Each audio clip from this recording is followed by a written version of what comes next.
It was a bust. The oil rig and the hateful mound led him nowhere closer to finding Jeremy. Conde was sure he had struck gold when he found Jeremy's bag, but it was just a trap set by Lottie, another of Desetto's orderlies. Things got out of hand real quick, but somehow Conde managed to find his way back to Desetto none the wiser. At least it was one item off his list.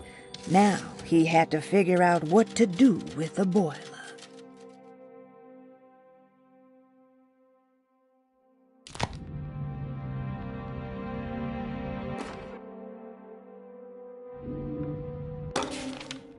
Reflections on the Power of the Verb in Certain Texts by Juan Luis Jorge.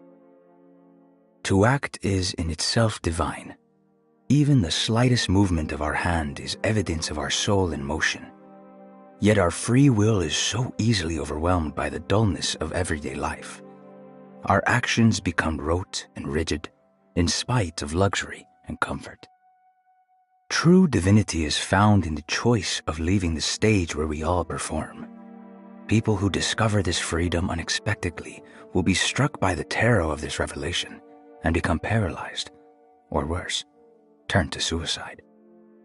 However, if you are able to weather that storm, you will discover that there is a divine path beyond that fear. There is a chance to dismount your destiny and make something new. Something that hasn't been planned for or predestined. There is difficulty in explaining this type of acting as it transcends our everyday choices. This isn't some banal decision choosing one career over the other, or even who I should marry. Leaving the stage, no matter how, isn't a matter of course correction. It's a rejection of the story that the Creator is telling.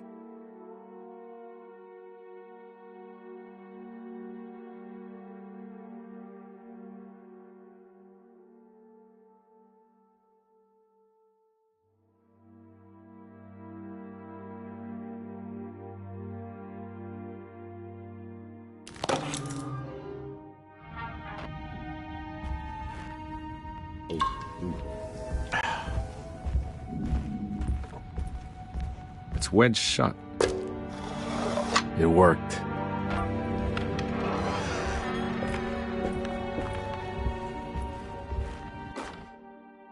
The Barlow lens. Instructions. To double the magnification of your telescope, simply fit this Barlow lens to your instrument. Then operate the fine tuners to adjust the distance between your lenses. This is easily done while looking through your eyepiece. Simply search for a position where your picture is clear and appears flat. When correctly tuned, your telescope should present a clear picture with magnificent magnification.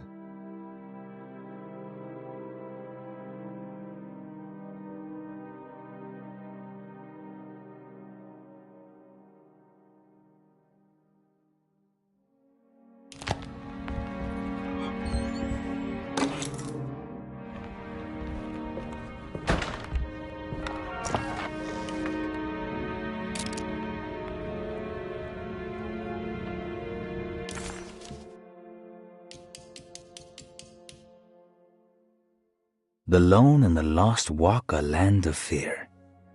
When there is nothing you recognize or no one to trust, you prepare for the worst. Something is coming, and you best be ready. Take the gun in the parlor.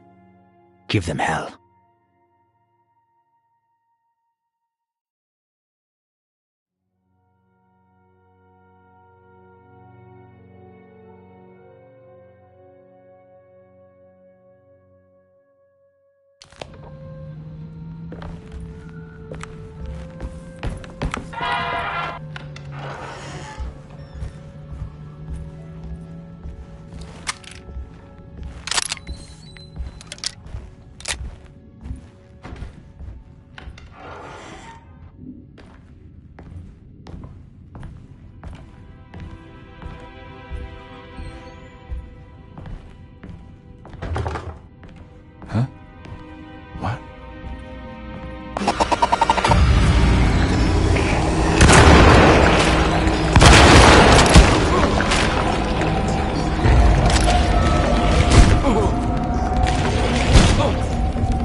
This must be that kid's room. Why does she seem so familiar? Don't you worry, Grace. Go play your game, bleat and bellow with the others. I won't be jealous. There will be more masquerades. However, I would love it if you would finish my mask for the feast. With love, Ruth.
What you got there? You drawing something? Nothing special. I'm just bored. Do I know you from somewhere? I remember you, Mr. Conby. From where? Don't touch that. Cassandra wouldn't like it. She wouldn't like it at all. Do you know where she is? I'd rather not talk about it. It makes me upset. Besides, she'll be back after the Feast of St. John. You think? Yup. It's all on the page, Mr. Conby. And many of them that sleep in the dust of the earth shall awake, some to everlasting life, and some to shame and everlasting contempt. All right. I'm gonna go now, if that's okay. I don't like to stay too long in the same place. Mr. McCoffey might find me. Hey. Is he mean to you? Not everyone needs to be saved, Mr. Conby. You should know that by now.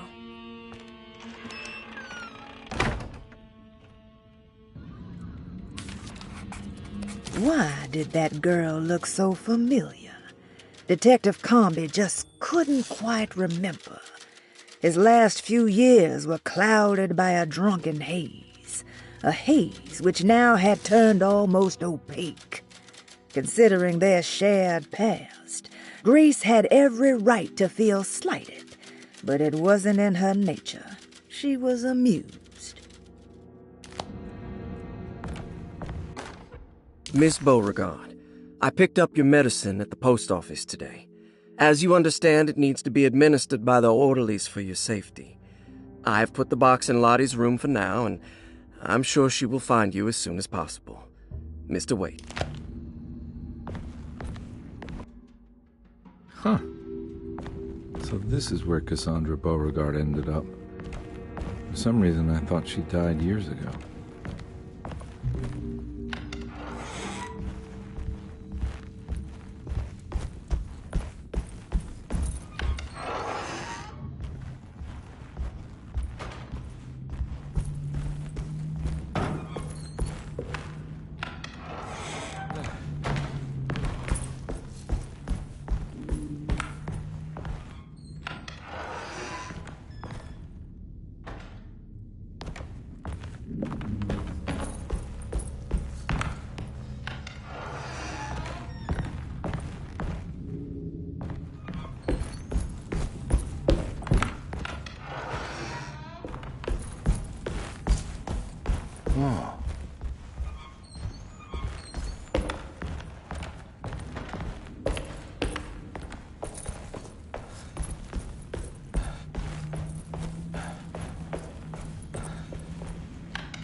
it's wedged shut. It worked.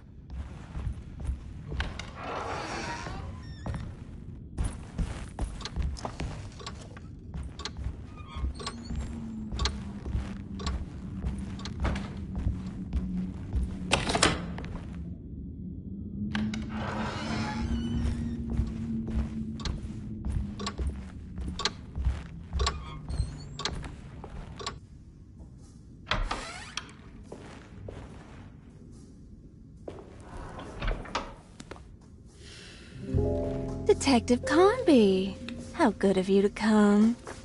Let me pour you a drink. What happened here? This place looks like it was hit by a bomb. Welcome to the madhouse, Detective. Thanks. Did the ceiling just collapse? I heard it was something in the attic, something that was supposed to happen but didn't.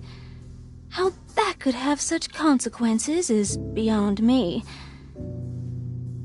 The truth is, I don't know why the room looks like this. But I bet your friend Jeremy does. You know where I could find him? Oh, somewhere in his past, I suppose. He keeps going on about that mysterious dark man. I think he is hiding from him. Or maybe he's with him. I can't really keep up. I don't worry much. Take a look around this room. You may think it looks spectacularly devastated, but I just think it's finally found its stride. It fits perfectly with the state of this place and its loonies. The same goes for the nonsense with Jeremy. In my eyes, we finally managed to match the wild ride inside all of us. Well, I'm happy you find the evening so harmonious. I hope you don't mind me setting things right. Jeremy's business, that is. This room looks beyond my capabilities. Good luck, Detective. Hope to see you again soon. Yeah. Evening, miss.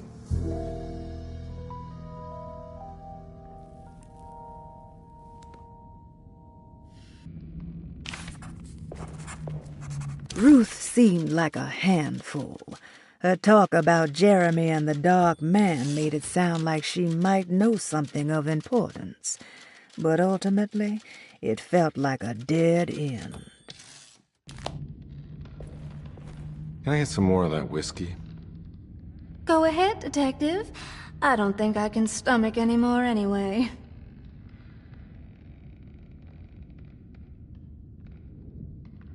Am I bothering you?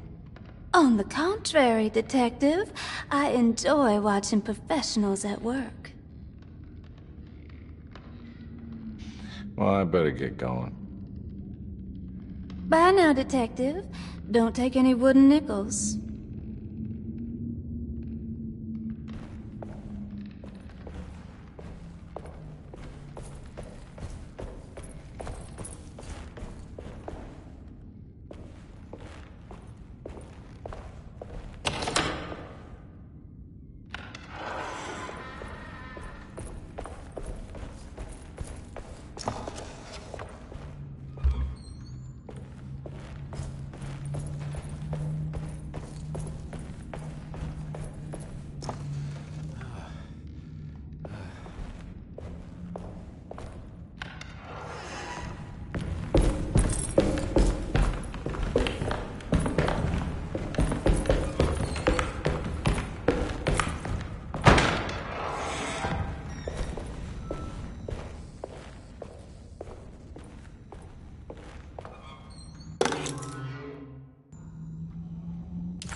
As the world moved into the new decade, America was spiraling into a maelstrom of debt, drought, and death. It was called the Great Depression, and ruined many families. It was a fitting name, for poverty also breeds madness through desperation. Jeremy was of course no such victim, for he already witnessed the darkness within. He knew the shadow that stood on his threshold very well. It wasn't new. It was something that had always been with him.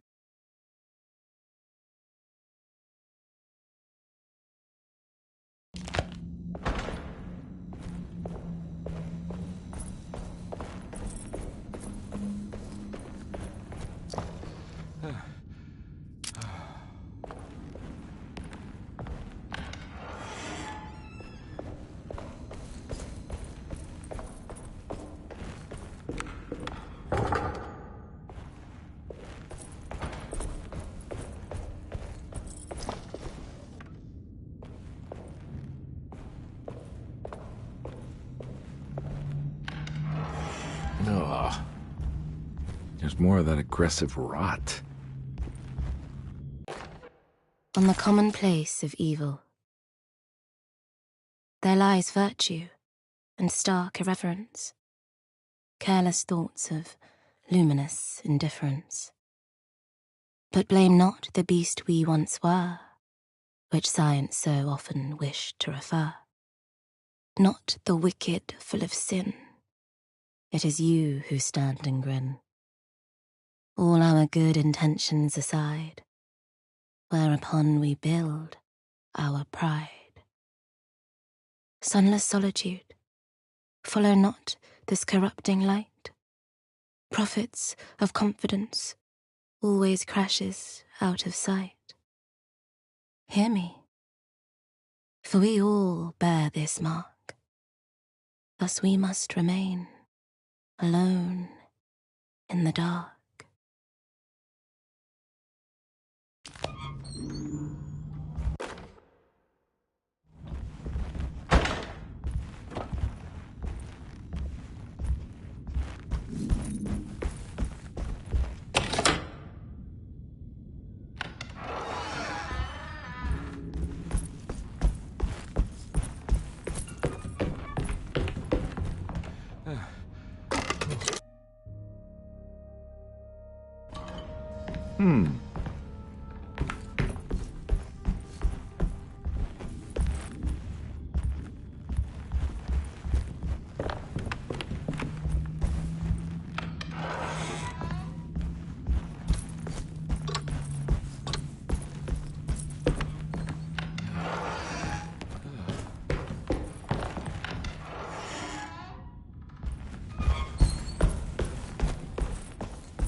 Rot again, like it's guiding me to do something.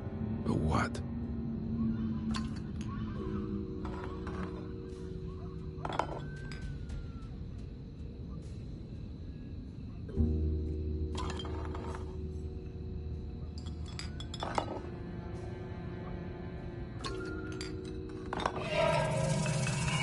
The rot made the shape of a snake.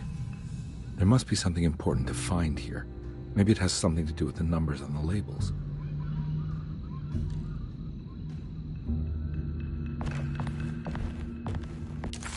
The medicine bottles had stains of rot on the labels, suggesting some greater shape. They just needed to be put in the right order. But for what purpose? It's another one of those strange padlocks.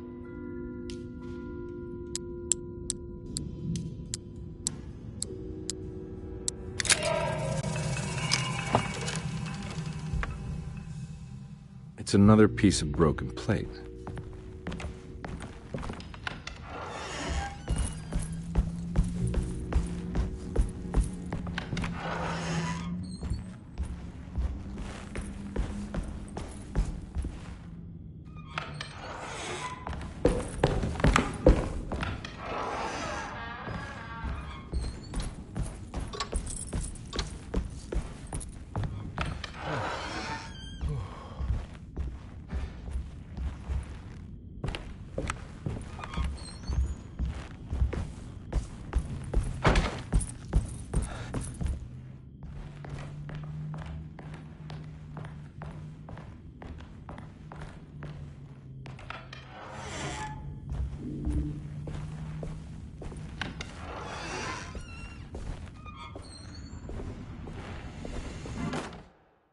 Mr. Waits.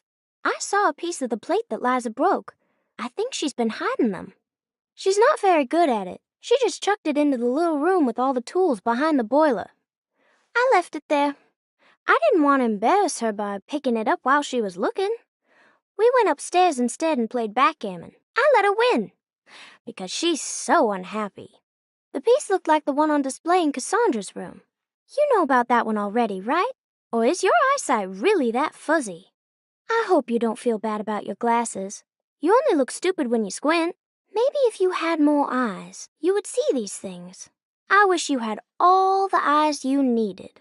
Your best and favorite guest, Grace.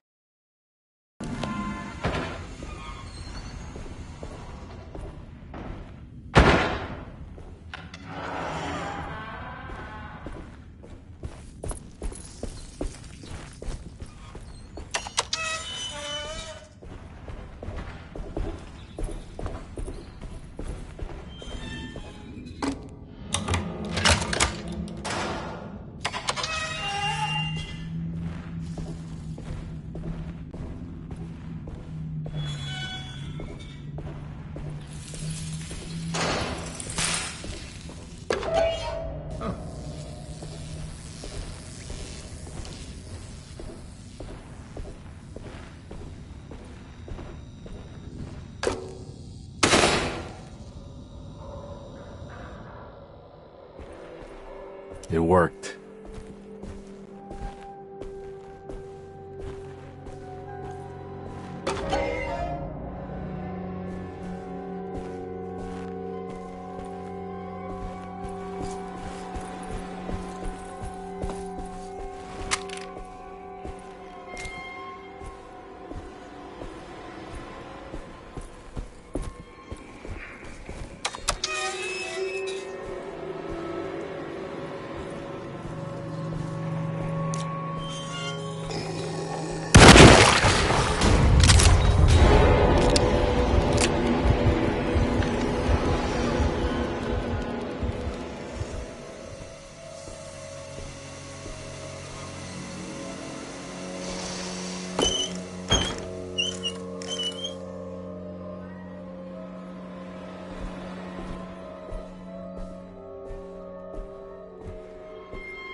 Jeremy?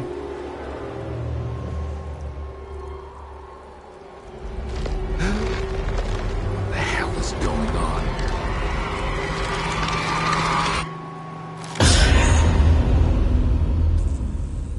Where's the body?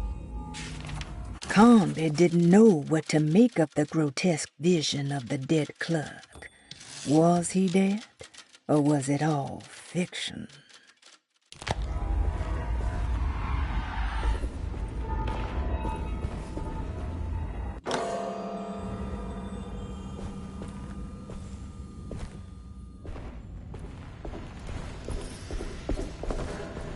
It's another plate to the talisman.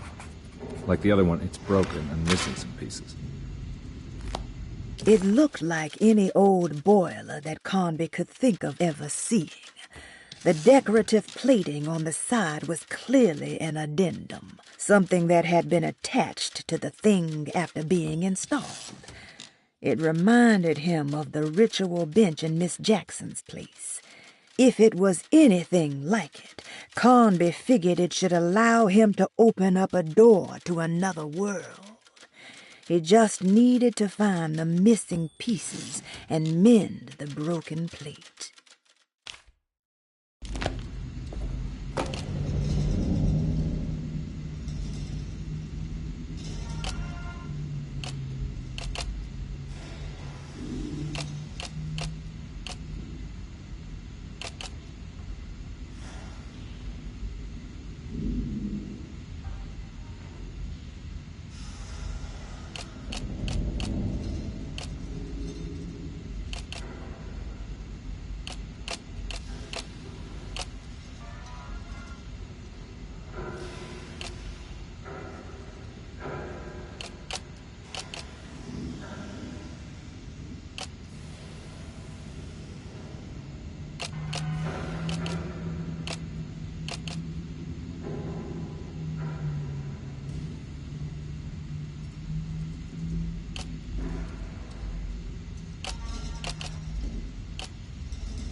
black glass is showing another room. Must be a way to another one of Jeremy's memories.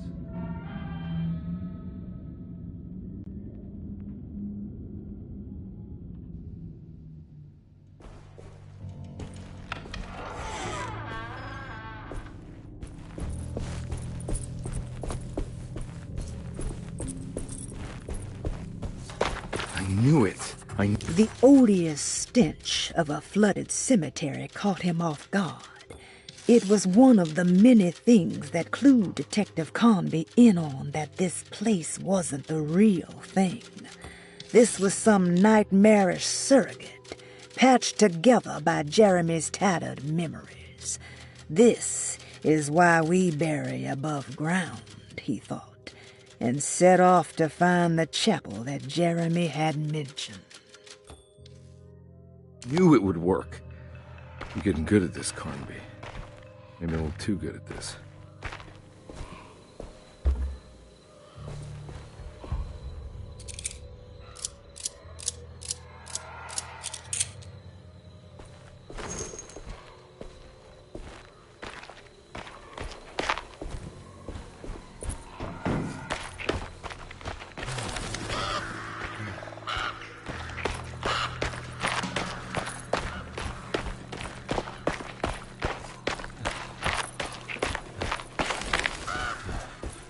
Hartwood's family crypt. Emily's family must have deeper roots in New Orleans than I thought. I figured she was a Yankee like me.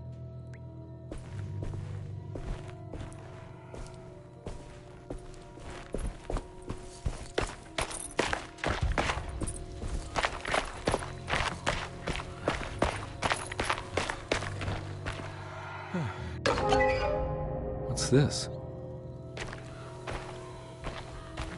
Now, what do we got here? Got it.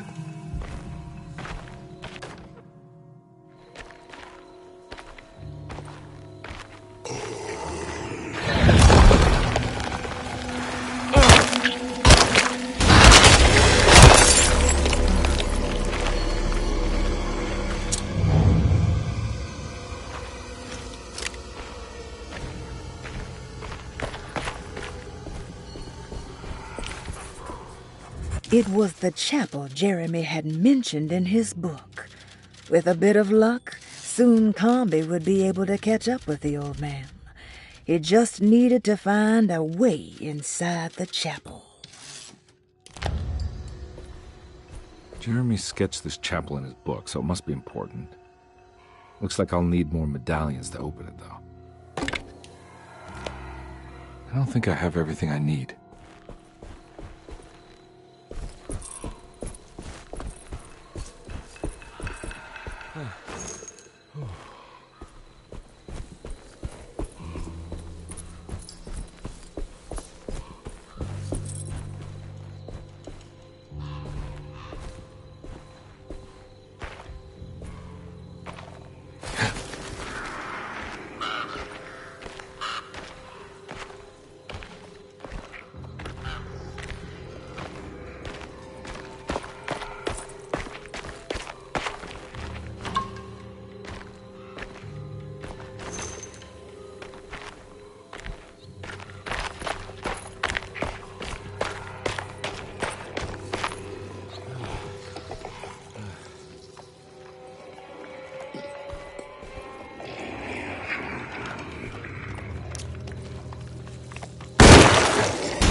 It's blocked.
many of them. I gotta get out of here.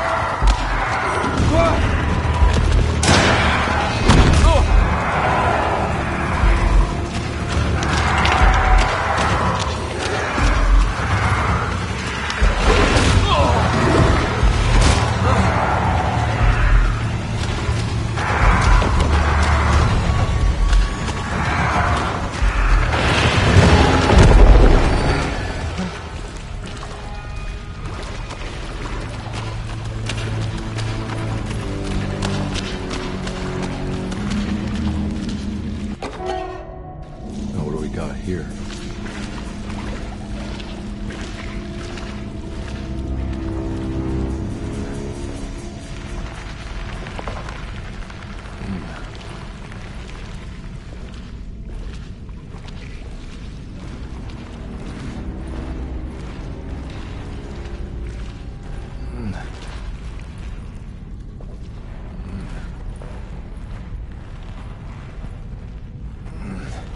Huh.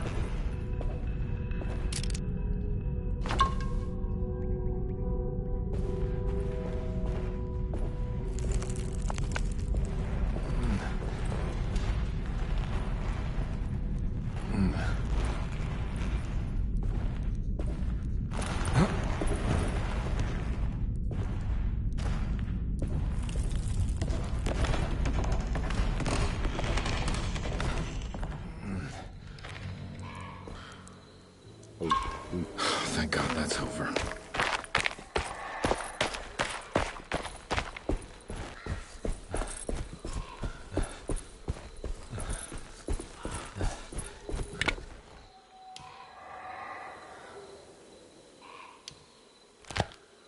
I don't think I have everything I need.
Please don't touch her.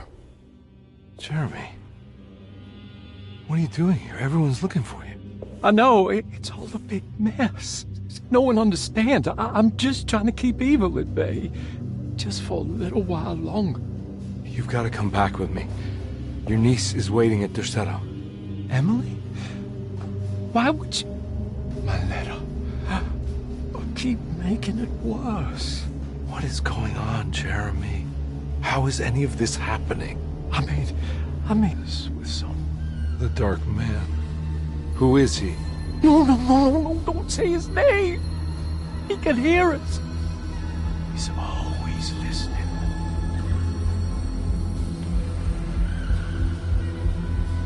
Jeremy, I need to understand what is going on.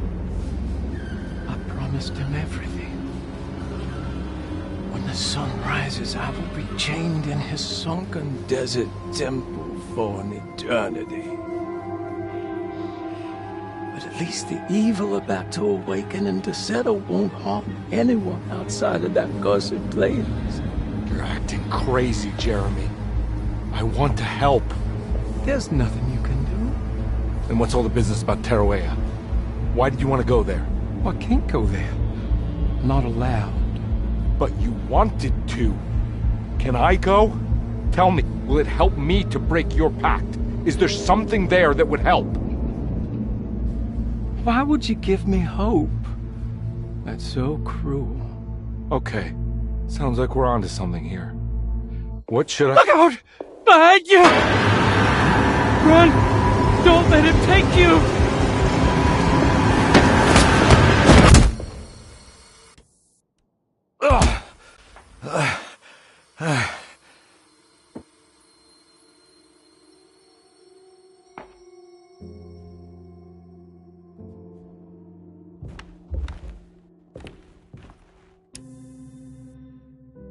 I've seen so many strange occurrences lately. Memories explode into existence and then burn out like tired glass bulb filaments.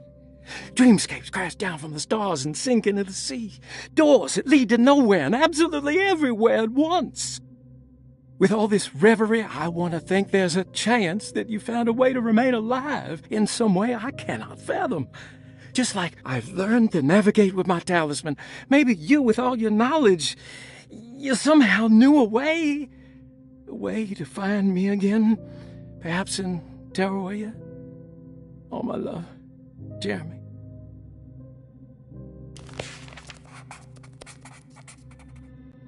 Jeremy didn't want to be saved. He felt the need to honor some deal he made with an entity called the Dark Man. Conby wanted to think it was ridiculous, but a brief encounter with that unbearable gloom had shaken him to his core. Conby had seen a lot of bad things in his life, but he had never before been this terrified. After gathering his thoughts, Conby figured he would need to chase after Jeremy in the only place left he could think of. He needed to go to Tarawaya.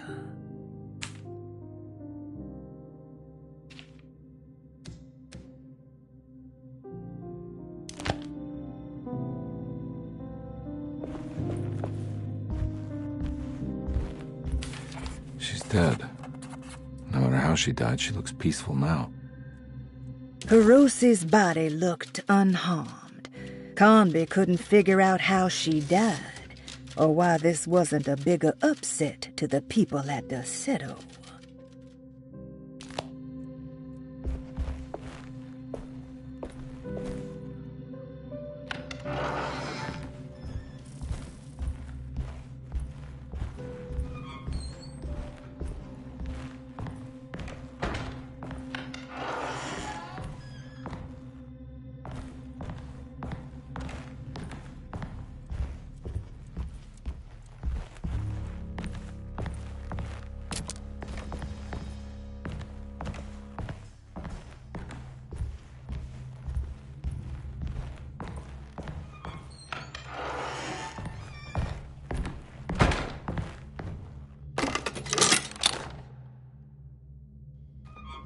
Telescope lens.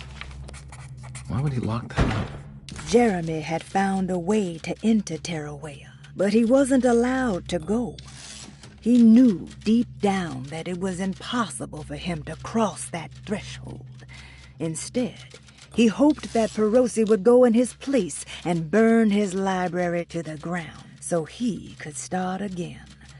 But she never got the chance. Perosi had her own problems, her own demons, and she died suddenly one day without warning. Holding the telescope lens in his hands, Detective Conby suspected what it was. At least a part of the key to that paradise Jeremy so desperately wanted to see. Curious what he would find, he felt eager to put the lens to use.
Whoa.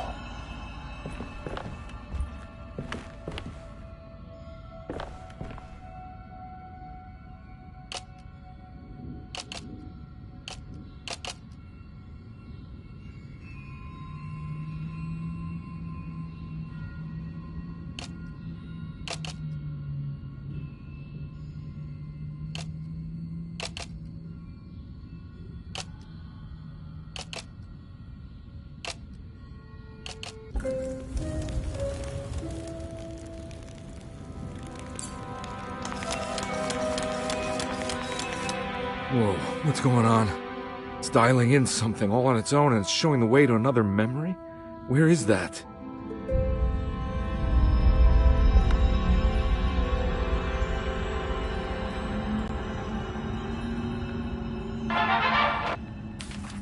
Another world seeping into Derceto. Was this a taste of that mysterious Tarawea?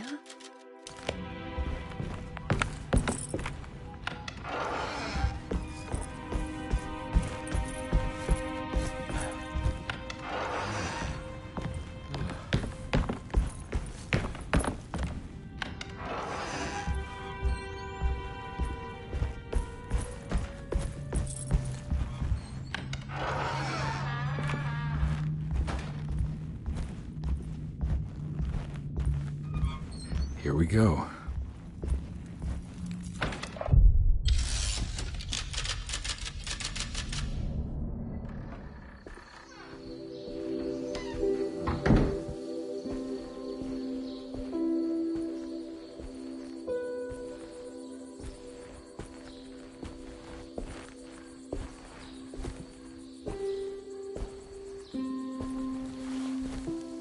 I'm glad to see you made it. I had my doubts, but the hope you instilled has yet abandoned me. I guess this must be Tarawea. Who are you? My name is Juan Luis Jorge, and this is indeed the convent of Tarawea.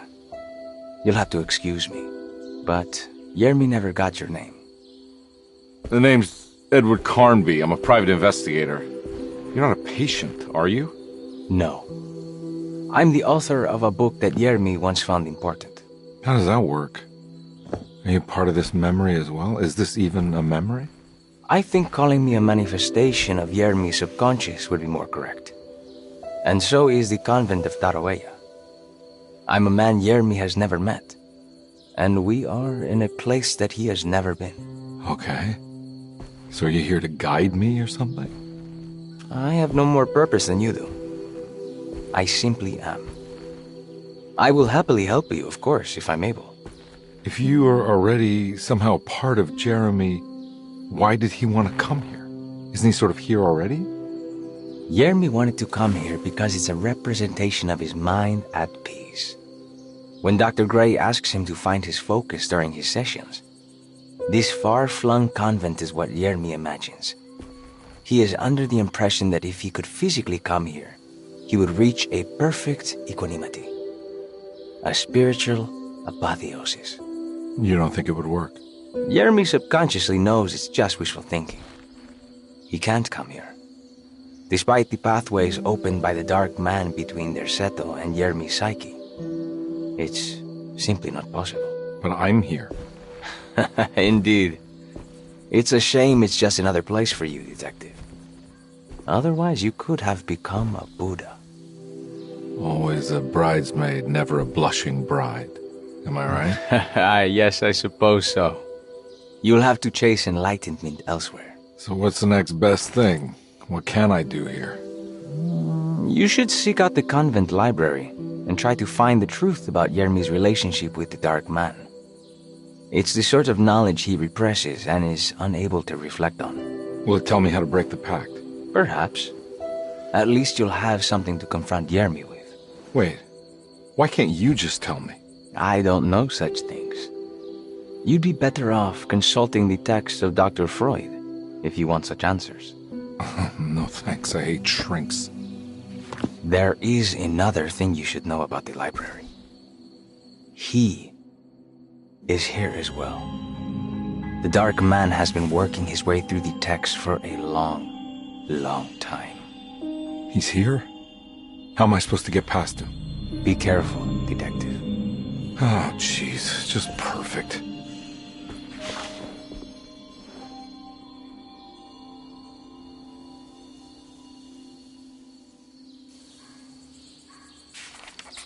Carnby felt confused by the pleasant nature of Tarawea. It was somehow uncomfortable to him. Juan, the sweater-wearing Buddha, wasn't helping either. According to Conby, people just weren't meant to be this nice and genuine. Best to hurry off to the library, he thought, and see if he could find information about Jeremy's relationship with the Dog Man.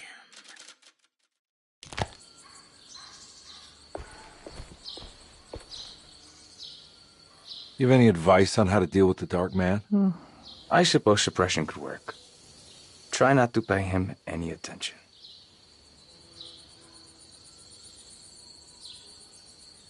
I know you said Jeremy's never been here, but does this place exist in real life?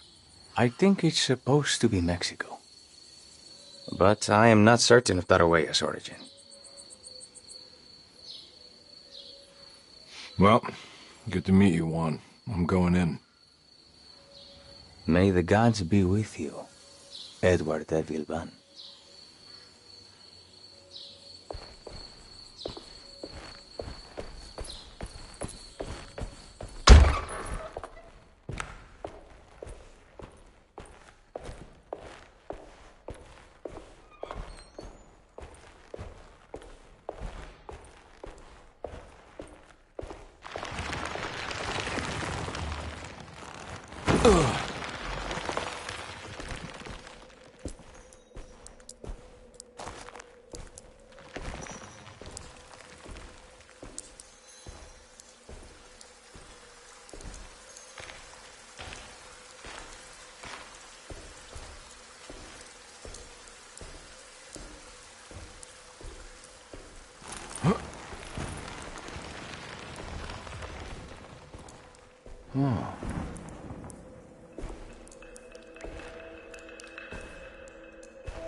There's something missing.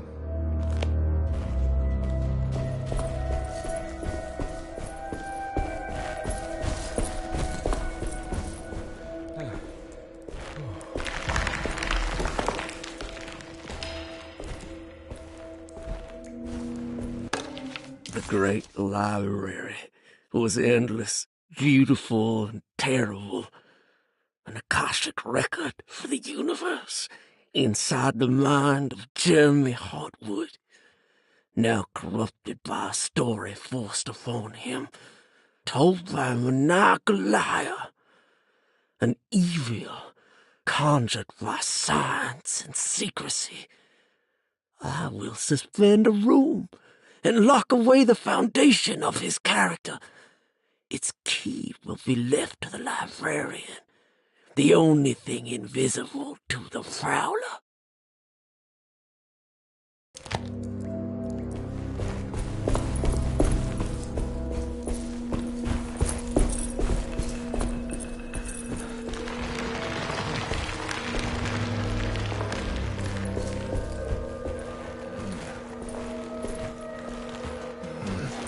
Okay.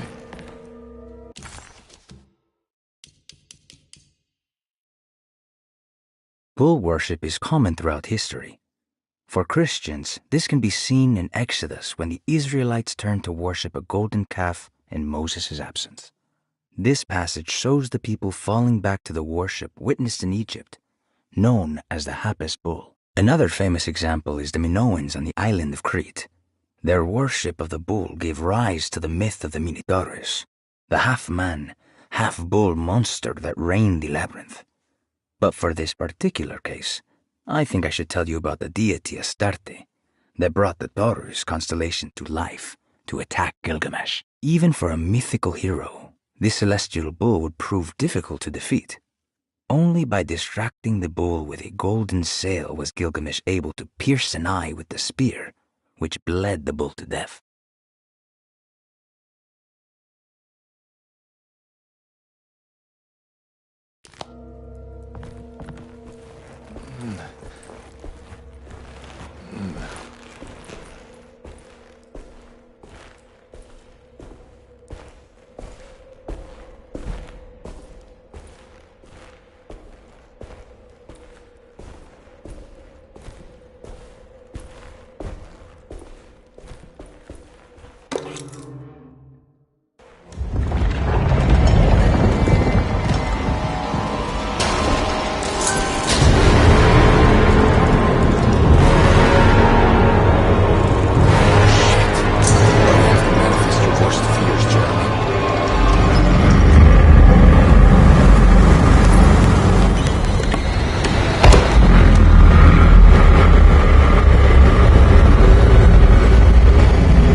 hear something.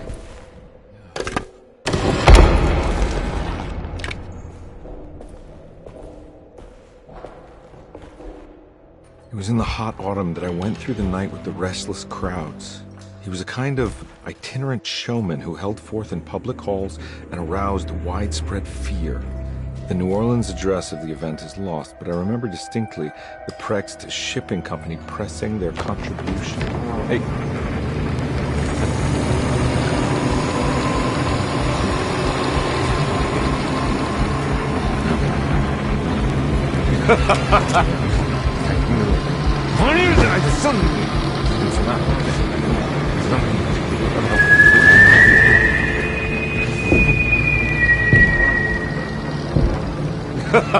Detective! Juan!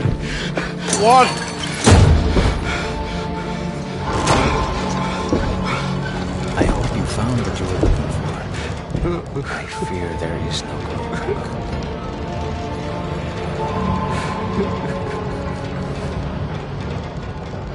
I was so close. There must be something I can work with. Come on, Carnby, think. Think! The shipping company. Prext. Right. Good luck, detective.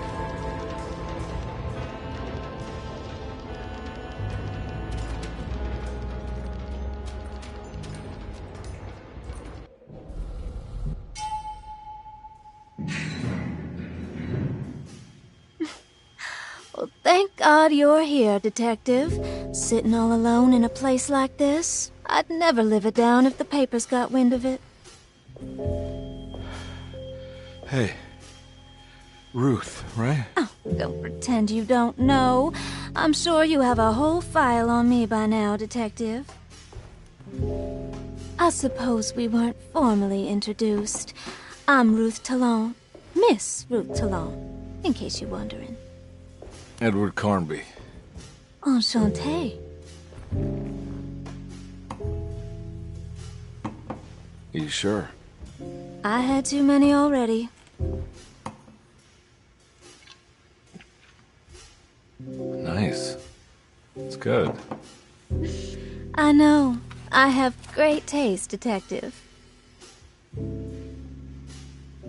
I heard you're trying to break Jeremy's promise to the Dark Man. Yeah. Do you know anything about that kind of stuff? No, but it makes you wonder.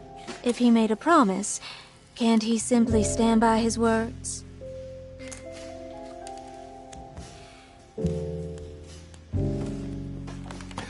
Look, I'm just trying to get Jeremy out of a bad deal, so he'll come back with us to New Orleans. Well, if all fails. What are you doing? It's a sign of submission to the Dark Man. I saw it in a dream once. What?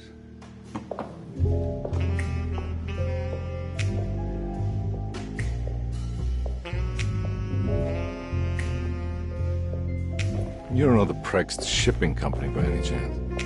I do. They made big money during the war. Their waterfront office is just over there. How did you do that? Do what, Detective? Bonne chance. Hey, have you seen Emily Hartwood anywhere? Are you trying to make me jealous, Detective? No, I haven't seen your doll anywhere.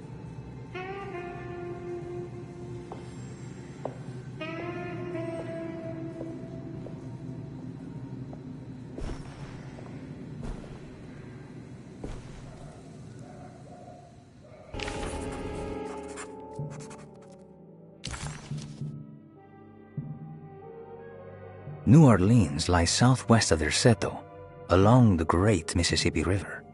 Its old town, the French Quarter, or the Vieux Carré, is home of the proud and often rich Creoles. Wrapped around this center, you will find a large and eclectic city full of people, including the most mundane dock workers, reckless gangsters, jazz-crazed flappers, and of course, the mysterious voodoo people. At night, you can stand on the lakeside of Derceto and watch New Orleans glow like embers on the horizon. Somehow, Comby was back in New Orleans, close to the docks. He could smell the pungent aroma of the Mississippi River. In front of him was the Prext Shipping Company. According to the book in the library, he should find the address to where Jeremy first met the dark man inside. Prext Shipping Company. According to the book in Tarawea, the Dark Man is connected to a performance that Jeremy went to somewhere in New Orleans. I'm sure I can find the address inside. It's locked from the other side.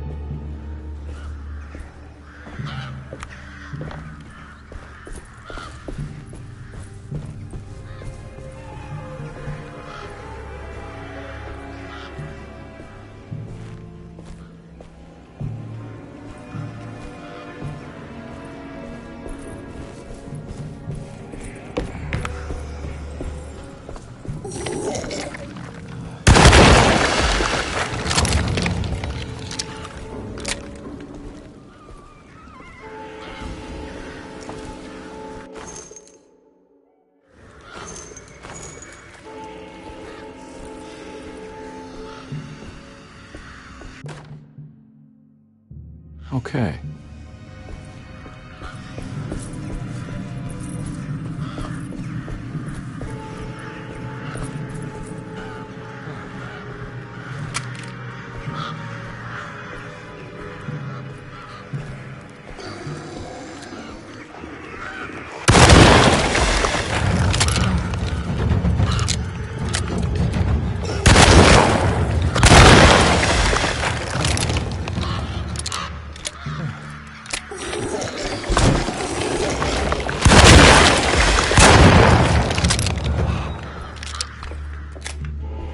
There must be another way inside.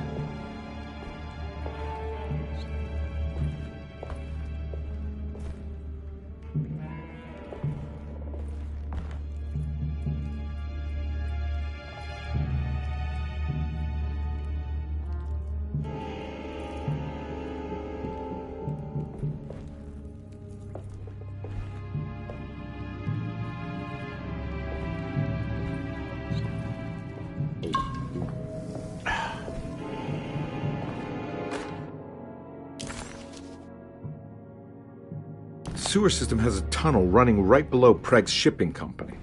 I bet I can use it to get inside.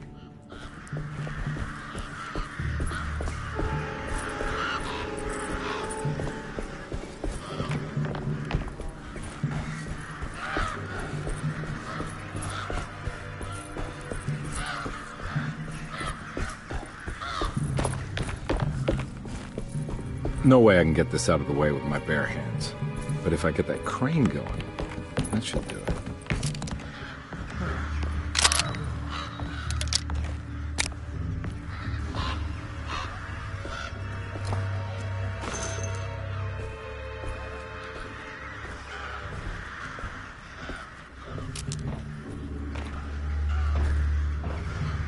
I need the key.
inside the warehouse.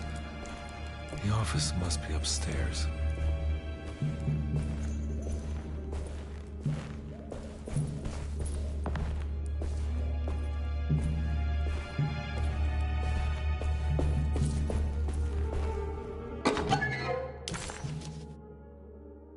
Asleep, with anesthetized mind, Yermi filtered these words from Darcetos, gangrenous ground. Ever their praises, and abundance to the black goat of the woods. Hear us, mother, and take pity on us. Accept our sacrifice, and judge our worth.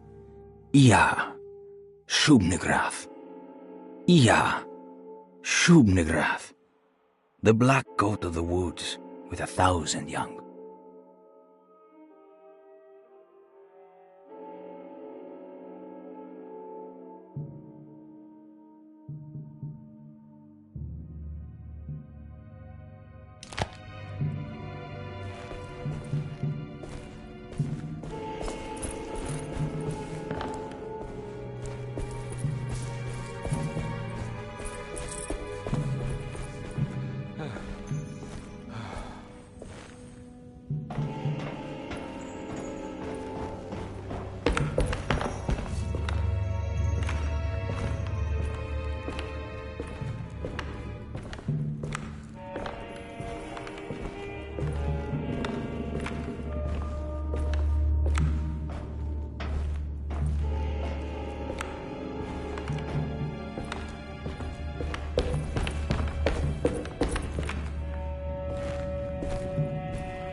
Hey, I always wanted to try one of these.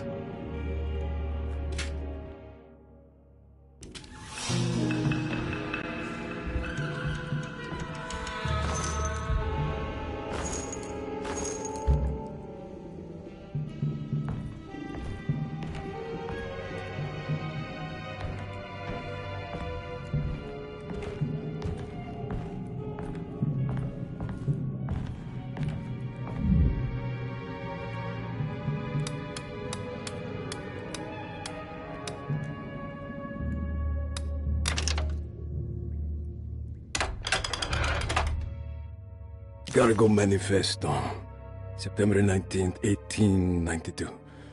Breck Shipping Company delivered 4 steamer trunks, 1 Egyptian sarcophagus, and a large wooden crate belonging to the showman called the Black Pharaoh, performing at 18th Street. Here we go. The address where Jeremy first encountered the Dark Man.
Looks like the fog cleared up.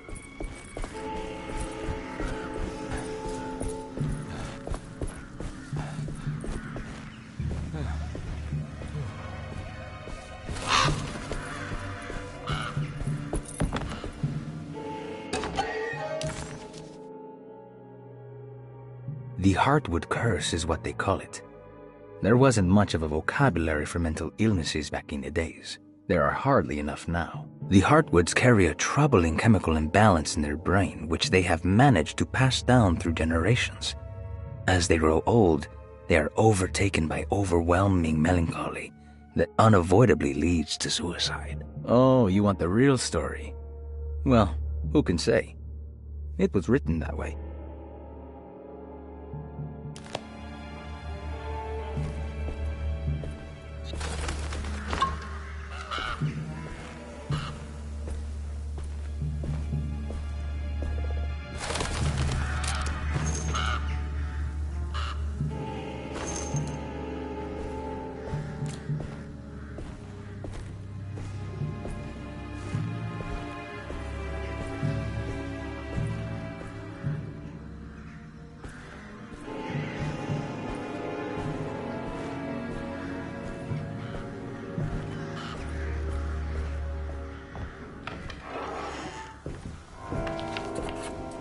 The address of the event where Jeremy first met the Dark Man surprised Conby. The infamous Gallatin Street didn't exist any longer, and he wondered if he would be able to find the right building. Was it still standing? Did it matter? Maybe this world was not just another place, but another time as well.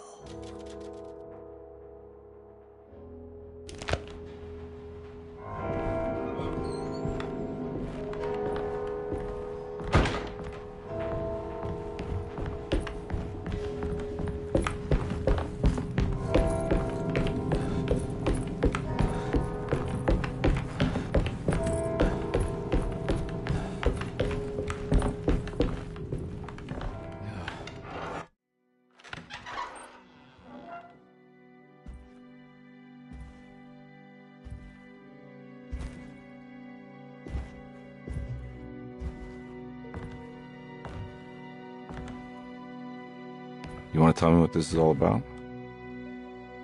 Welcome, Detective, to the greatest show this side of the Mississippi. Nyarlathotep, the Black Pharaoh, the ancient magician who lived 1,000 lives and wore 1,000 masks. I can see why you settled on calling him the Dark Man. Saves your breath. So, you got scared by a stage magician, and now he's living inside your head. You can mock me, Detective, but you would be the crazy one to think his presence can be ignored. Look where we are!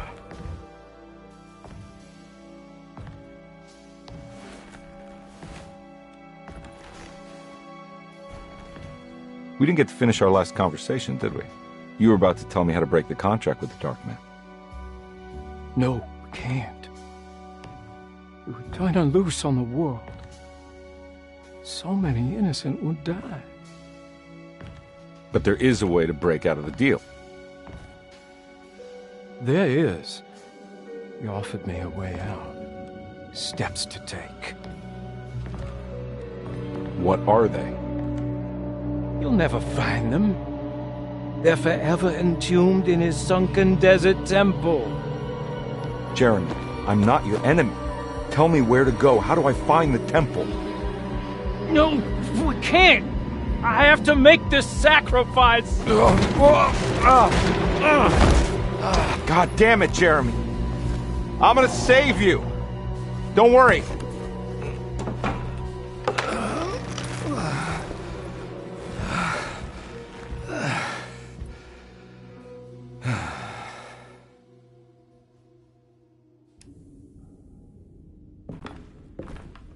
How do you save someone who doesn't want to be saved?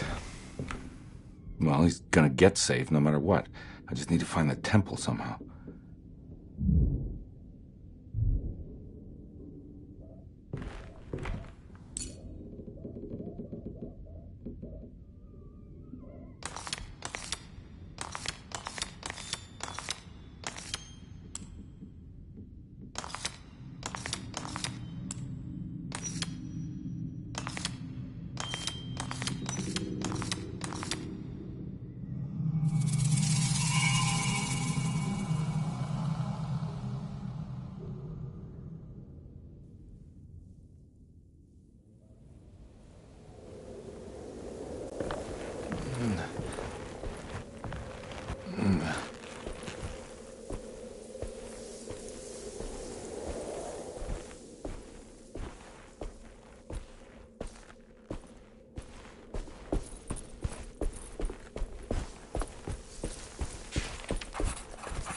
Conry found himself in a vast and dark desert. He had certainly had his share of strange happenings this evening, but the thought of walking through the land of Tutankhamun was definitely challenging his last bastion of disbelief.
The Temple of Nephron-Ka lies under our camp. Despite all efforts, that unholy site did not collapse, but sink beneath the sand.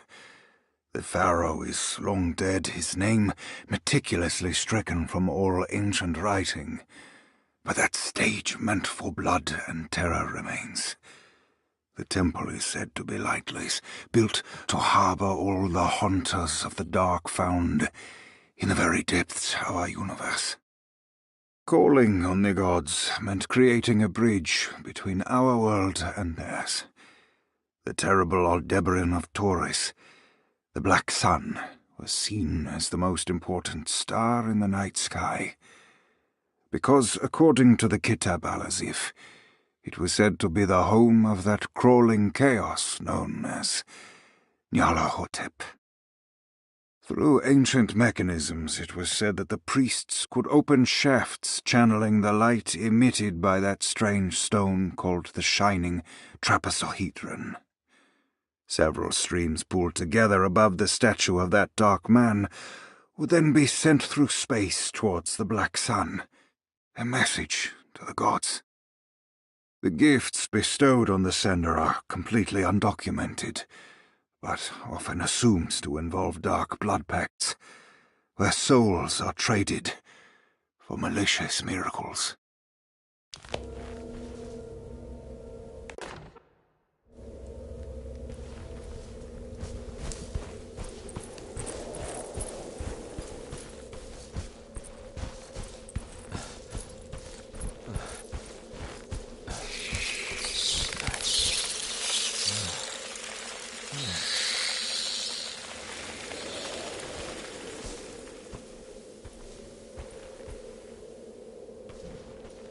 Here we go.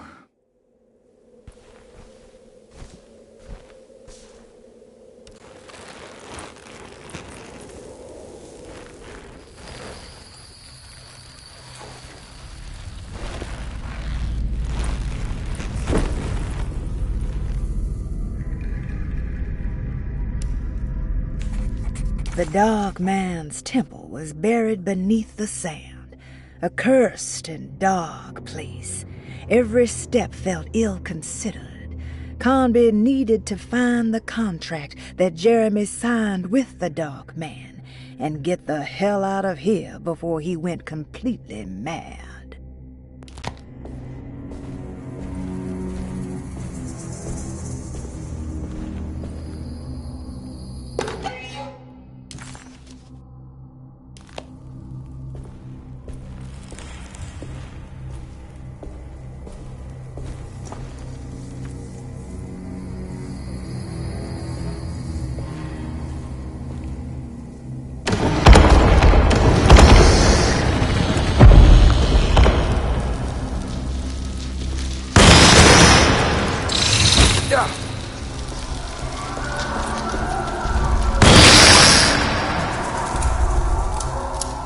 It's the star constellation from one of Jeremy's books. The Taurus. And one star's clearly bigger. Must be important.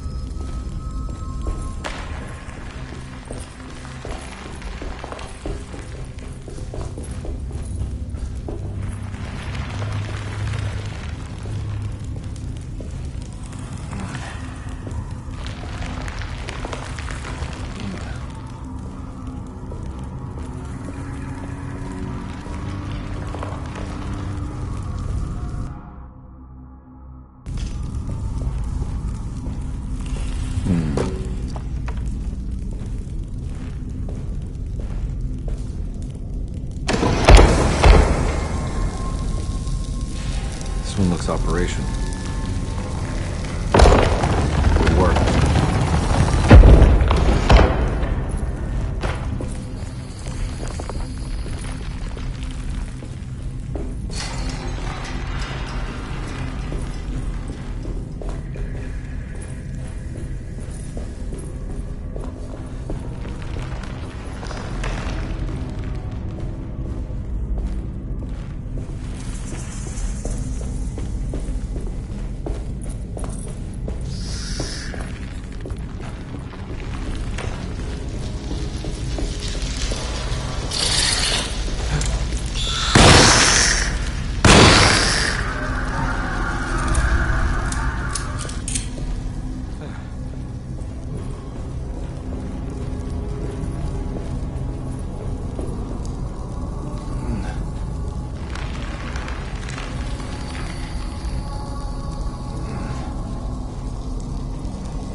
work.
This is ready to collapse.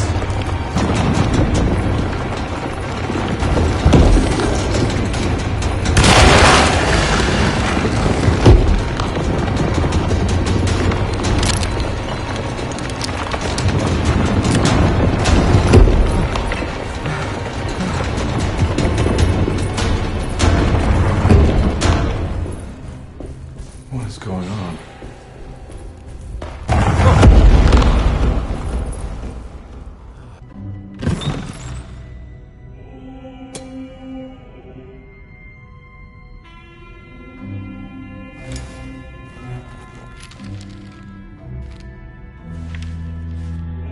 Acknowledge psychological trauma, break through barriers of self-deceit, temper manic behavior.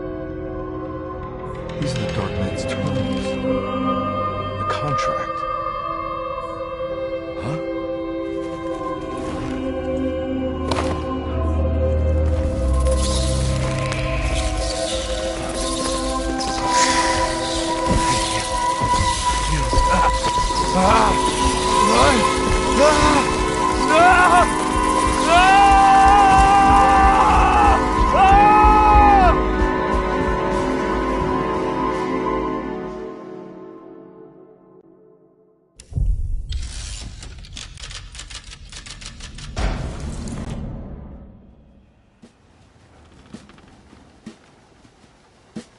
Hey. Hey, detective?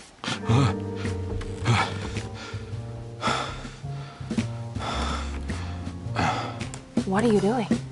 Oh, I found something. Great. Was it alcohol? God, no, I just got the wind knocked out of me. I think I know how to break the contract with the Dark Man. What exactly does that mean? Everything going back to normal. All right. I found some more information on Derceto and the patients. There are some seriously strange things going on here. I'm pretty sure 2 of the patients are dead and maybe even the clerk. Oh, yeah. I kind of just gave up on worrying about that. Well, just keep your eyes open, I suppose. What were you doing again? Jeremy made a pact with the Dark Man to keep all the madness locked inside Derceto. All right. I'm gonna break it. I just have to... Where is it? Where's the talisman? It's around your neck? I worry, Detective. Don't. I'm fine. I worry that you're not much help on this case. At least you're a good distraction. Trust me. You're getting your money's worth. At this rate, I'm an absolute bargain.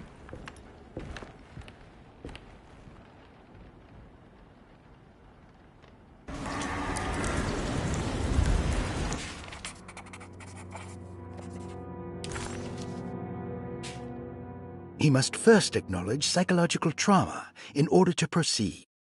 The lying must stop, so we can break through the barriers of self-deceit. Finally, temper manic behavior. Medicine has failed me. Nothing can be done to dispel the hardwood curse. Only the sacrificial dagger may release the despair from Jacob's eye. Yet, doing so would be the doom of Derceto. Let this curse of mine be a weapon for once. I accept your demands. Oh, crawling chaos. Build your prison around this godforsaken hospital. When evil has been starved, I will stay buried forever.